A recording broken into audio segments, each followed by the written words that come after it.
Buenos días, buenos días, buenas tardes, buenas noches, dependiendo de qué hora me estén escuchando. Mi nombre es Mauricio Salinas Zambrano, soy del grupo 6 a cargo del doctor Idel Brando de la materia de epidemiología, y esta es mi evidencia número 3. Vamos a hablar un poquito del análisis epidemiológico del paludismo, que es la enfermedad que a mí me tocó exponer. Empezando, pues los contenidos de esta evidencia pues van a ser los siguientes. Va a ser el número 1, pues es un análisis epidemiológico del paludismo. El número 2 son factores de riesgo, medidas de prevención y control según la normatividad del Sistema Nacional de Vigilancia Epidemiológica. Y por último, el análisis de estudios epidemiológicos, que vamos a analizar 5 artículos que van orientados a los factores de riesgo, medidas de prevención y medidas de control del paludismo. Entonces, comenzando con el primer punto, vamos a ver sobre los análisis epidemiológicos, un análisis epidemiológico breve y rápido sobre el paludismo. Entonces, comenzando con unos conceptos rápidos, pues el paludismo es una enfermedad que se produce por un agente, un parásito que se llama, un parásito de la especie Plasmodium. Los más comunes es el Plasmodium vivax, aquí abajo hay otro cuadrito, y el Plasmodium falciparum es uno de los más mortales. Es una enfermedad transmitida por vector, por eso toma mucha importancia el control y la prevención por medio del control de vector, que es un mosquito, el mosquito de la familia Anopheles. ¿Cuáles son los grupos vulnerables? Pues los niños menores de 5 años y las pacientes embarazadas. Estos son los grupos que más pueden tener riesgo. Toma importancia esto porque se ha visto un aumento de los casos debido al cambio climático, ya que el cambio climático ha proporcionado hábitats y lugares un poquito con que producen mejoría en la reproducción o favorecen la reproducción del vector. Algunos países que son endémicos de esta enfermedad, pues son países de África Central y África Norte, como Nigeria, República Democrática del Congo y Níger, entre otros. Son países que han demostrado tener una alta incidencia de paludismo y una alta prevalencia. ¿Cuáles son algunos síntomas? Pues son síntomas muy generales: fiebre, dolor de cabeza, escalofríos, vómitos, entre otros. No son síntomas que pueden dar como indicio alguna otra enfermedad transmitida por mosquitos, pero pues estas son también son síntomas muy generales. Hablando de la prevalencia, pues son más de 200 millones de casos a nivel mundial y 162 casos en 2022, pero son casos probables, no son casos confirmados. La tasa son de 60 casos por cada 100,000 personas en riesgo. La incidencia, estos datos son del 2023. Bueno, la de la región africana, pues es principalmente en general. Es donde mayor se ven los casos, en la zona norte y centro de África, que es más del 94% de los casos. En México, estos son casos confirmados ya con prueba de gota gruesa o pruebas rápidas que demuestran la presencia del parásito. Se observaron 25 casos en Chiapas, 4 en Tabasco, 2 en Oaxaca y 1 en Campeche. Todos estos estados con una alta cantidad de flora en sus territorios, o sea, una alta vegetación, lo que produce un ambiente mucho más favorable para la reproducción del mosquito. Hablando de la letalidad y la mortalidad, la verdad es que la letalidad es muy baja, de aproximadamente 0.23% de los casos que presenten la enfermedad, pues obviamente el 0.23% fallece.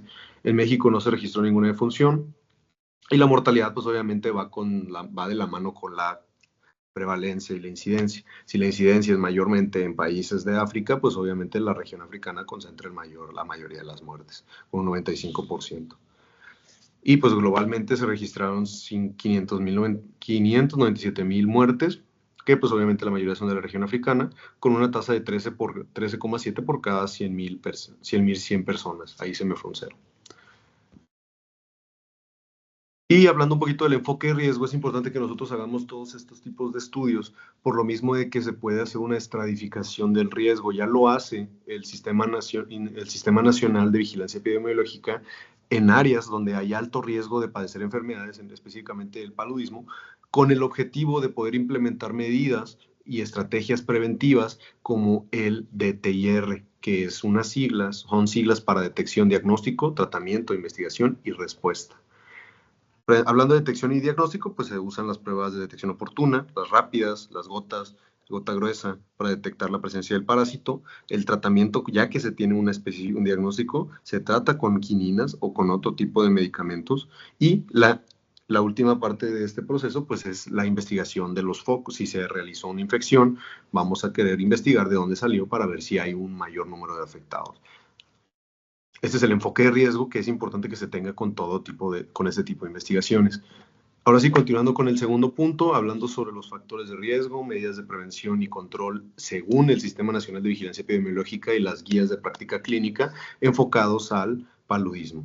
Empezando por los factores de riesgo, pues como es una enfermedad vectorial, pues los principales factores de riesgo van orientados a la cantidad de vectores y a la población, al ambiente en el que está expuesta la población, si es favorable o no para la reproducción de este vector. Hablando de la presencia de vector, pues prácticamente que exista el mosquito y las distintas fases, o sea, los distintos subtipos de mosquitos.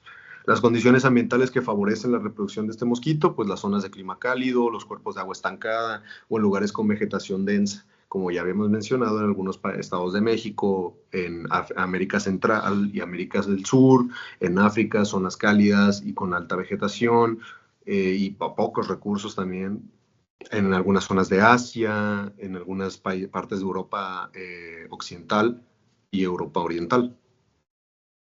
También la movilidad y la migración de personas desde una región endémica hacia una región no endémica, pues van a traer consigo la infección y los mosquitos van a empezar a agarrarla y a transmitirla.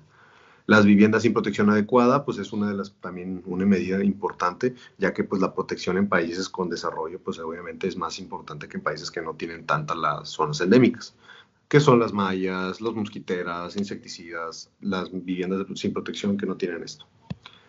¿Cuáles son las medidas protectivas? Medidas de prevención, pues van orientadas a lo mismo. Es una enfermedad por vector. Nuestra principal prevención es evitar que el vector contagie. Control físico, pues eliminación de hábitats, de criaderos de mosquitos, barreras físicas, el uso de mosquiteras, mallas en puertas y ventanas, uso de pabellones para dormir, que se utilice el cal en las paredes y en las casas principalmente, pues el uso de pesticidas, larvicidas, insecticidas, en caso de brotes o desastres naturales, ya que una de las principales también fuentes de infección es en una inundación. Cuando ocurren inundaciones, pues aumenta la cantidad de infecciones por enfermedades transmitidas por mosquitos. Y pues el saneamiento básico vamos a ver que es muy importante, ya que representa una de las principales formas de control económico. Es decir, es una de las que menos cuestan. Es una de las medidas preventivas que menos cuestan, pues obviamente cuesta más conseguir pesticidas, conseguir larvicidas, conseguir mosquiteras, cuesta más eso que como tal controlar los focos de infección, evitar la contaminación de agua, el estancamiento de agua, del entorno, la disposición de basura, etcétera, etcétera, ¿no? Es mucho más barato. Y vamos a ver un artículo que lo demuestra. Y las medidas de control, pues lo que ya había mencionado, ¿no? Del enfoque de riesgo. La vigilancia, el tratamiento oportuno, la investigación de casos y brotes, pues eso toma importancia a la hora de nosotros querer combatir esta infección.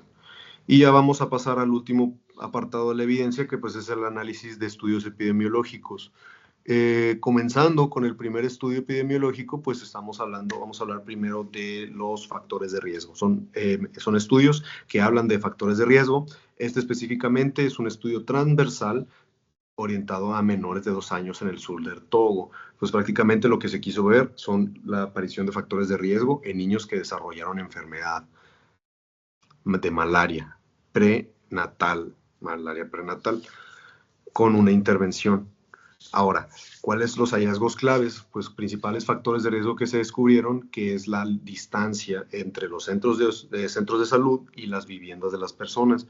Un aumento, una distancia mayor a 5 kilómetros es un alto riesgo para desarrollar malaria. ¿Y cuál es el otro factor de riesgo importante? Pues con el mayor número, la alta cantidad de personas, de niños menores de 5 años que existen en un hogar, en una vivienda. Entre mayor sea el número, mayor es el riesgo. El siguiente estudio es también sobre los factores de riesgo. Este específicamente es un estudio de casos y controles en grupos de personas vietnamitas. Igual, se establecieron distintos grupos y se vieron quiénes de estos grupos desarrollaron datos de malaria. Uno de los grupos fue unas personas que dormían sin mosquitero, otros son los que salían a trabajar, otros que tenían viajes a zonas endémicas, etcétera, etcétera. Y vimos que estos 3 grupos específicos fueron los que desarrollaron una alta incidencia o aumentaron el riesgo. Otro de los grupos que tuvieron riesgo pues, fue los grupos de personas que salían a trabajar o los grupos que tenían edad laboral, que eran de 20 a 26, 27 años, de 18 a 26, 27 años, igual de edad laboral o hasta 30 y tantos, no me acuerdo cuál era el dato, que también resultaron en un aumento del riesgo. Y por último, las personas que dormían con mosquiteras demostraron un riesgo, un factor protector contra la aparición de malaria. Ahora, las intervenciones de prevención es el siguiente ya, los siguientes todos vamos a hablar sobre las medidas preventivas contra la malaria.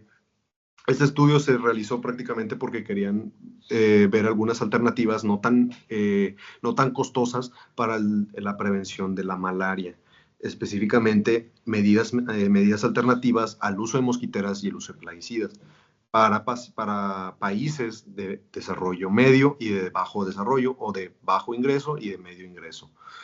¿Cuáles fueron algunas intervenciones que demuestra esta revisión sistemática? Fueron la instalación de techos y el uso de mallas en esos techos para reducir la prevalencia de la malaria. Sí le redujeron la prevalencia de la malaria. Entonces esta fue la primera. El segundo, pues el uso de aceites esenciales, plantas repelentes y repelentes como tal, demostraron también una reducción en la prevalencia de malaria. No se utilizó tanto, o sea, también por unas alternativas ligeramente más barata. Y por último, el hallazgo más importante fue que pues la principal medida de control es la gestión de la fuente larvaria. Es el método más económico para el control de vectores en países con bajos ingresos. Entonces, esa es una medida muy importante. Como penúltimo artículo, ya casi terminamos, pues otro de los artículos de prevención fue esta revisión sistemática sobre la prevención de la malaria durante el embarazo, que prácticamente lo que se hizo fue ver el análisis de una intervención que fue enseñar a las pacientes embarazadas que el uso de mallas y de mosquiteros con insecticida pues disminuía el contagio. Y esto demostró que tiene una alta efectividad. Los programas de educación dirigidos al uso de mosquiteros, aquí se falta una M, demostraron una disminución de la prevalencia en relación a la educación con medicamentos, es decir, también se les educó sobre medicamentos y demostraron que las pacientes pues entendían más que debían usar mosquiteros. Y pues último, pues también nomás se determinó que fue una medida efectiva, una intervención efectiva que sí jaló, y demostró que las mujeres embarazadas mejoraron el conocimiento de la prevención de la malaria. Y por último, el último artículo, pues la entrega sobre el control de la malaria, específicamente el control durante una emergencia sanitaria como lo fue la pandemia del COVID-19. Entonces, prácticamente igual, se hizo un estudio transversal sobre la prevención que se realizó de la malaria en pacientes de Nigeria, Burkina Faso y Chad en África en el año 2022 y demostró una alta efectividad en niños menores de 5 años a pesar de que estábamos durante la pandemia. Perdón, esta fue en el 2021. O sea, el estudio está orientado en el 2021, pero se publicó en el 2022. Y bueno, se demostró que es posible mantener programas de control de la malaria incluso en unas emergencias sanitarias. Y bueno, esto sería todo por mi evidencia. Muchísimas gracias por su atención.